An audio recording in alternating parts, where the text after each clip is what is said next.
Merci.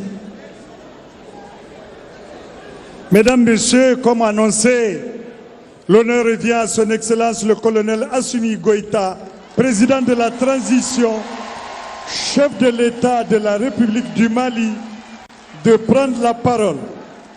Excellence, s'il vous plaît. Merci, merci. Merci.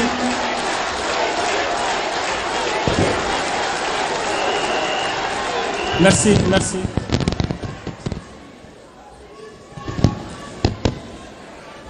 Excellence, le général de brigade Abdourahmane Tchani, président du Conseil national pour la sauvegarde de la patrie, chef de l'État de la République du Niger, chers frères.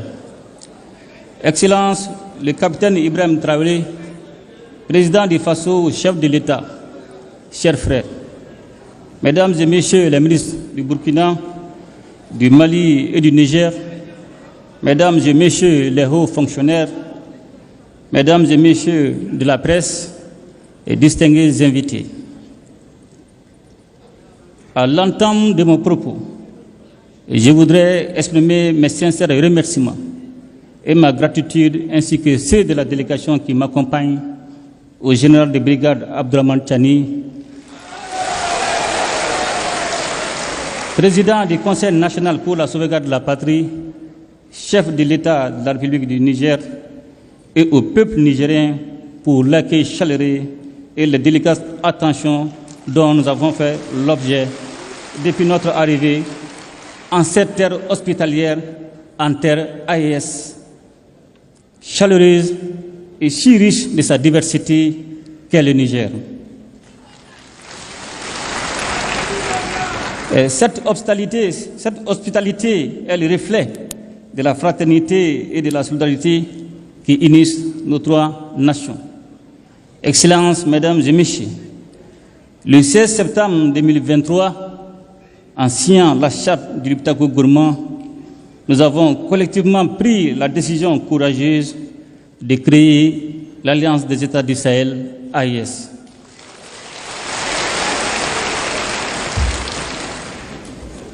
Dès les premiers jours qui ont suivi cet événement historique, les résultats ont été visibles sur le terrain.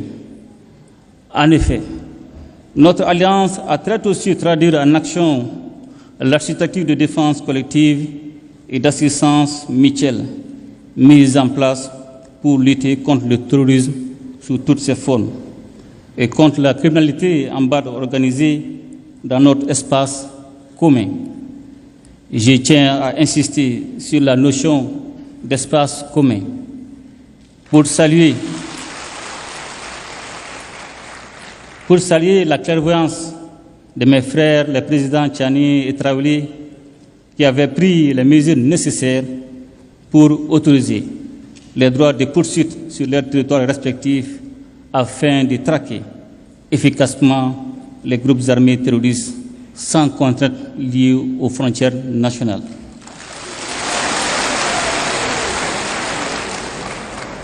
La dimension sécuritaire à l'origine de la création de l'AES est parfaitement prise en charge par nos forces de défense et de sécurité qui opèrent en totale complémentarité face aux attaques terroristes. Nos forces se projettent désormais en posture offensive pour neutraliser ces groupes sans foi ni loi. L'engagement et la détermination de nos hommes et femmes au combat forcent notre fierté, notamment au vu du recul indéniable de l'insécurité dans l'espace AIS. La meilleure illustration de cette avancée sécuritaire est le retour de l'État, des administrations et des populations dans des localités longtemps, bien trop longtemps occupées par les groupes armés terroristes appuyés par leurs sponsors extérieurs. Ainsi, aujourd'hui, il est évident que la paix a changé de camp. Pour preuve, nous assistons régulièrement à des actes de reddition d'éléments terroristes qui déposent les armes devant nos armées nationales. La mise en place de la force conjointe des États du Sahel en mars 2024 est le symbole de notre unité d'action et de notre détermination à protéger ensemble nos populations et à préserver notre souveraineté. Excellences, Mesdames et Messieurs, j'ai parlé un peu plus tôt des droits de poursuite qui, le temps des opérations antiterroristes, abolissent les frontières entre nos trois États. Et je voudrais profiter de cette occasion pour aborder l'un des autres aspects essentiels de notre alliance commune, celui de la libre circulation des personnes et des biens. Trop souvent, les populations de nos États respectifs ont entendu prôner le principe de cette libre circulation sans qu'il ne soit une réalité vécue. Tant les tracasseries administratives et routières ont dévoyé cette ambition. D'ailleurs, je sais qu'avec mes frères, les présidents Tchani et Traoré, nous ne dirons bientôt plus les populations respectives de nos pays, mais plutôt nos populations AES. Car l'AES que nous sommes en train de mettre en place est d'abord et avant tout l'AES des peuples. Une AES dans laquelle les Burkinabés et les Nigériens seront chez eux au Mali et inversement, sans aucune forme de barrière bureaucratique. Cette liberté de circulation sera sous-tendue par une accélération des investissements dans le domaine des infrastructures routières et ferroviaires et aériennes et dans celui des nouvelles technologies de l'information et de la communication. Toute chose qui catalysera l'approfondissement des investissements dans le domaine de la production agricole et dans celui des industries de transformation, profitant ainsi de la complémentarité de nos économies. Pour parvenir à cette réalité qui est déjà en construction avancée, nos ministres. En effet, ils ont tenu en moins d'un an 4 rencontres sectorielles et élargies qui ont permis de poser les jalons nécessaires à une alliance des États du Sahel aux compétences renforcées. Les ministres chargés de l'économie et des finances ont ouvert la voie à la coordination dans le domaine du développement économique en formulant à Bamako, le 25 novembre 2023, des recommandations pertinentes en vue d'un développement harmonieux de l'espace AES. Elles ont concerné les aspects touchant le renforcement d'un cadre commun et harmonisé des politiques publiques dans les domaines économiques, financiers, minéral, éducatif, environnemental et culturel, et la réalisation des projets structurants en commun. Les ministres des Affaires étrangères, réunis une première fois à Bamako, le 30 novembre et le 1er décembre 2023, ont convenu de la coordination diplomatique et ont soumis à notre appréciation la recommandation de mettre en place une confédération réunissant les 3 États en attendant la mise en place d'une fédération regroupant le Burkina, le Mali et le Niger. De manière proactive, une réunion ministérielle élargie s'est tenue à Ouagadougou le 15 février 2024 pour élaborer les avant-projets des documents relatifs à la Confédération. Les ministres des Affaires étrangères ont ensuite finalisé à Niamey, le 17 mai 2024, les projets de textes portant création, organisation et fonctionnement de l'AES, ainsi que les documents préparatoires du présent sommet. J'ai tenu à faire ce rappel, Excellences, mes chers frères, pour adresser nos chaleureuses félicitations à nos ministres et à leur équipe technique pour le travail abattu en si peu de temps.